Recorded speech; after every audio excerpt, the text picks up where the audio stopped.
Essa é uma questão que me instigou bastante de uns 10 anos para cá, embora minha formação seja em psicologia e o trabalho que eu faço seja mais nessa linha. Eu sou um curioso, eu gosto de ler sobre física, biologia, inclusive história e história das religiões. Aham. E aí o meu contato com Bart Ehrman, que para mim é uma das maiores referências mundiais no assunto, me ensinou muita coisa, fez minha cabeça ali em vários aspectos, e hoje em dia eu tenho entrado em contato com historiadores brasileiros que batem na mesma tecla.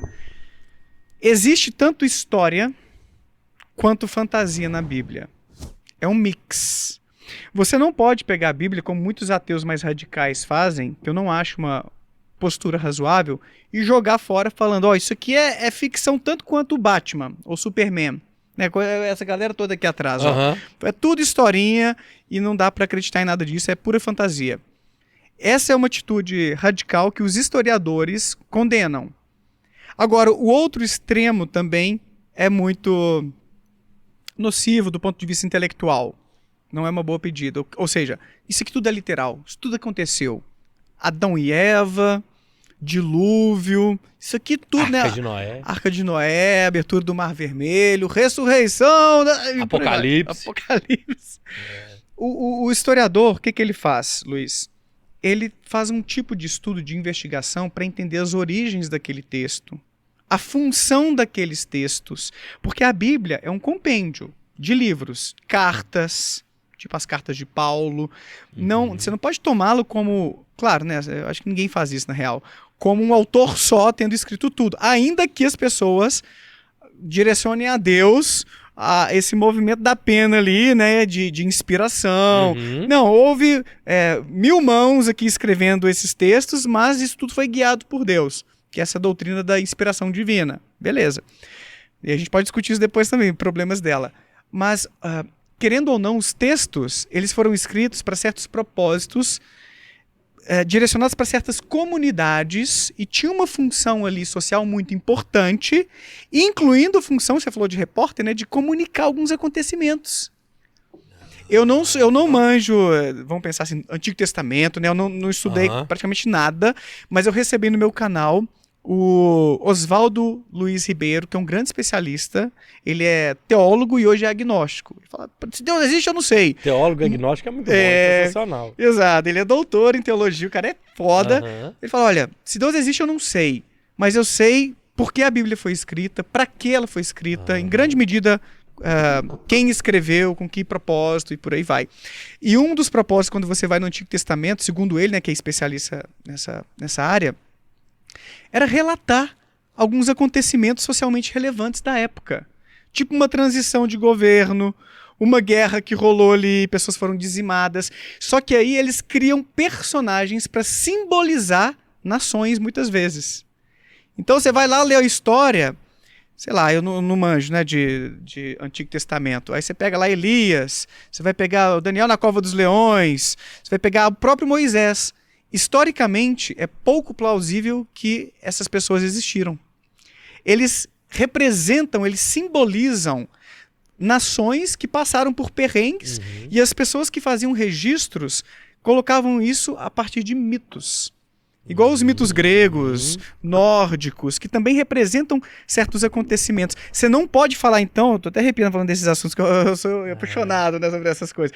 E eu sou apaixonado do ponto de vista humanístico mesmo, sabe? Como eu te falei, eu não sou contra a religião, eu acho que tem uma beleza na fé, na religiosidade, na história das religiões, e existe uma função naquilo. Não é simplesmente inventar, eu não sei explicar a origem, eu vou inventar uma historinha qualquer. Não, Existe todo um trabalho intelectual por parte desses autores para dar vida a esse texto, só que o motivo por trás daquelas escrituras muitas vezes se perde ao longo do tempo e as pessoas passam a tomar aquilo como algo literal. Existiu Adão e Eva e o dilúvio com a Arca de Noé. E quando você faz esse movimento, você comete um pecado acadêmico, epistemológico, saca? Do ponto de vista do conhecimento. É isso que os historiadores batem na tecla quando vão ao meu canal, que eu convido, né? Para ajudar as pessoas a entenderem a Bíblia como algo que tem uma historicidade.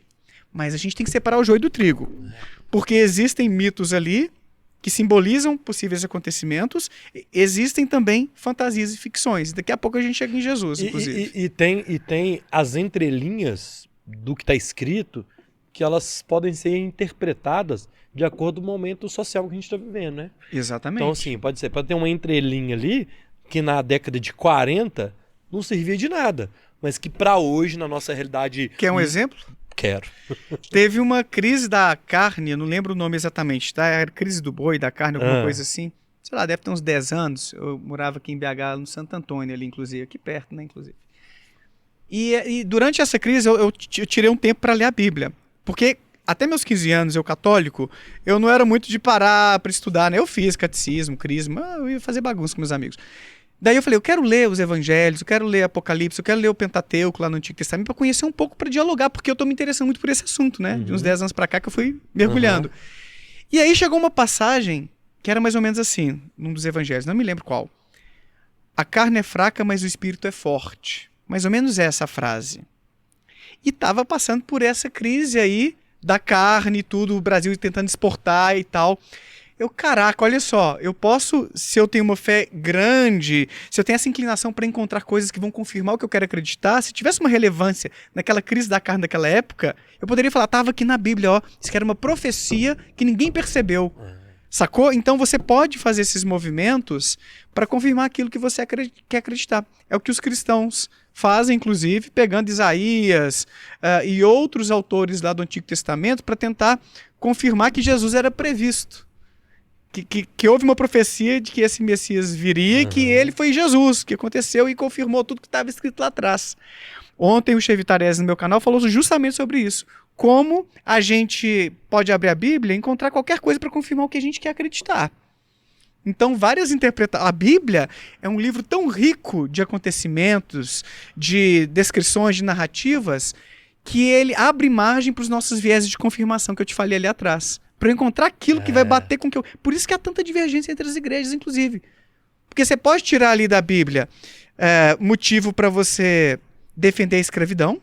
Vai lá no Antigo Testamento, vai no Novo. Paulo ali, ó, na carta que ele escreveu. Tem um que lá, e a servidão da mulher ao homem, hein? Até isso. Isso tem aí pesado que tá na Bíblia. A mulher tem que ficar caladinha ali na igreja, né? Paulo escreveu isso. É, muito doido. Então, assim, aí é que tá. Existem teólogos e teólogos, pastores e pastores, padres e padres para fazer diferentes interpretações e cada igreja vai ter sua doutrina, vai oficializar um recorte, uma exegese, uma interpretação que de repente condiz mais com a visão de mundo do líder daquela religião, do fundador, né, do bispo e por aí vai. Mas, e aí, quem tá certo e quem tá errado? Às vezes não, eu fico com o historiador, saca?